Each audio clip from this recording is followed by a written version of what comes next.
ಖಾಸಗಿ ಶಿಕ್ಷಣ ಸಂಸ್ಥೆಗಳು ವಿಧಿಸ್ತಾ ಇರುವ ಶುಲ್ಕಕ್ಕೆ ಕಡಿವಾಣ ಹಾಕಿ ರಾಜ್ಯದಲ್ಲಿ ಸರ್ಕಾರಿ ಶಿಕ್ಷಣ ವ್ಯವಸ್ಥೆ ಹದಗೆಟ್ಟಿದ್ದು ಪೋಷಕರು ತಮ್ಮ ಮಕ್ಕಳನ್ನ ಖಾಸಗಿ ಶಾಲೆಗಳಿಗೆ ಸೇರಿಸ್ತಾ ಇದ್ದಾರೆ.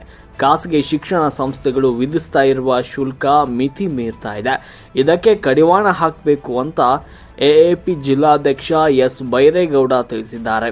ರಾಮನಗರದಲ್ಲಿ ನಡೆದ ಸುದ್ದಿಗೋಷ್ಠಿಯಲ್ಲಿ ಮಾತನಾಡಿದ ಅವರು, ದೆಹಲಿಯಲ್ಲಿ ಆಮ್ ಆದ್ಮಿ ಪಾರ್ಟಿಯ ಸರ್ಕಾರ ಖಾಸಗಿ ಶಾಲೆಗಳ ಮೇಲೆ ಕಟ್ಟುನಿಟ್ಟಿನ ನಿಯಂತ್ರಣ ಹೇರಿದೆ. ಆದರೆ ನಮ್ಮ ರಾಜ್ಯದಲ್ಲಿ ಖಾಸಗಿ ಶಿಕ್ಷಣ ಸಂಸ್ಥೆಗಳು ಪ್ರತಿ ವರ್ಷ 15% ಶುಲ್ಕ ಹೆಚ್ಚಳ ಮಾಡುವ ಕುರಿತು ಸರ್ಕಾರಕ್ಕೆ ಪ್ರಸ್ತಾವ ಸಲ್ಲಿಸಿವೆ ಅಂತ ತಿಳಿಸಿದರು. ಪ್ರಾಧಿಕಾರ ರಚನೆ ಮಾಡಿ ಮತ್ತೆ ಖಾಸಗಿ ಶಾಲಾ ಶಿಕ್ಷಣದಲ್ಲಿ ಏನು ದುಬಾರಿ ಶುಲ್ಕಕ್ಕೆ ಒಂದು ಕಡಿವಾಣ ಹಾಕಿ ಅಂದ್ಬಿಟ್ಟು ಇವತ್ತು ಒಂದು ಮಾಧ್ಯಮಗೋಷ್ಠಿಯನ್ನು ನಾವು ಪತ್ರಿಕಾಗೋಷ್ಠಿ ಮತ್ತು ಮಾಧ್ಯಮಗೋಷ್ಠಿ ಕರೆದಿದ್ದೀವಿ. ಏನಾಗಿದೆ